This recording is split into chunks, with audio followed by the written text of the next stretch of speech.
నమస్తే అండి. ఈరోజు మన ఛానల్లో రాయలసీమ స్పెషల్ శనగబెల్ల పాయసం చేసి చూపించబోతున్నానండి. చాలా సింపుల్గా అండ్ టేస్టీగా కూడా ఉంటుందండి. పాలు పంచదార లేకుండా హెల్తీగా తీసుకోవాలి అనుకునే వారికి ఇది ఒక మంచి రెసిపీ అనే చెప్పొచ్చు.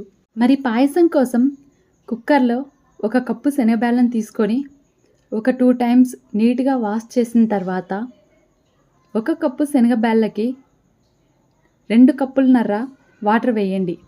వాటర్ వేసి కుక్కర్ మూతను పెట్టి స్టవ్ను మీడియం ఫ్లేమ్లో ఉంచి ఒక 3 విజిల్స్ రానివ్వండి. 3 విజిల్స్ తర్వాత ఒక 5 to 10 మినిట్స్ పక్కన ఉంచండి. ఇప్పుడు మరొక ప్యాన్లో 1 టేబుల్ స్పూన్ నెయ్యి వేసి అందులోనే జీడిపప్పు, ఎండు కొబ్బరి వేసి ఒక 2 to 3 మినిట్స్ ఫ్రై చేయండి. అవి కాస్త రంగు మారేటప్పుడు ఒక 1 టేబుల్ స్పూన్ ఎండు ద్రాక్షను వేసి మరొక 3 to 4 మినిట్స్ డ్రై ఫ్రూట్స్ మొత్తాన్ని ఫ్రై చేయండి. ఇలా ఫ్రై చేసిన తర్వాత డ్రై ఫ్రూట్స్ మొత్తం ఒక బౌల్లోకి తీసి పక్కన ఉంచండి. ఇప్పుడు 3 విజిల్స్కి బ్యాళ్ళు అనేవి ఈ విధంగా ఉడికి ఉంటాయండి.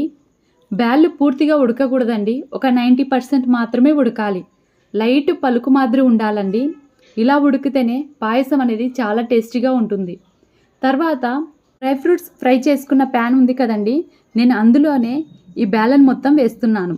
అలాగే పావు గంట ముందే ఒక 3/4 కప్పు సగ్గుబియ్యంని వేసి ఒకసారి మొత్తం కలిపి స్టవ్ని మీడియం ఫ్లేమ్లో ఉంచి మరొక 2 కప్స్ వాటర్ వేసి ఒకసారి మొత్తం కలిపి ఒక 10 to 15 మినిట్స్ ఉడికించండి. సగ్గుబియ్యంతో పాటు మిగిలిన 10% కూడా శనగబెల్లు అనేవి పూర్తిగా ఉడికిపోతాయండి. ఇలా ఉడికించడం వల్ల బ్యాళ్ళు చిదిగిపోకుండా పూర్తిగా ఉడికిపోతాయండి. అలా ఉంటేనే పాయసం తినేటప్పుడు చాలా టేస్టీగా ఉంటుంది. సగ్గుబియ్యం అనేది ఈ విధంగా ఉడకాలండి. మనం చేత్తో టచ్ చేసినా తెలిసిపోతుంది.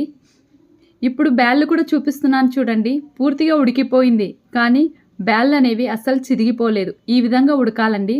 ఇలా ఉడికిన తర్వాత 1 కప్పు బ్యాళ్ళకి 1.25 కప్పు బెల్లం వేస్తున్నానండి. మీరు స్వీట్ కాస్త ఎక్కువ తినే వాళ్ళైతే ఇంకాస్త వేసుకోవచ్చు.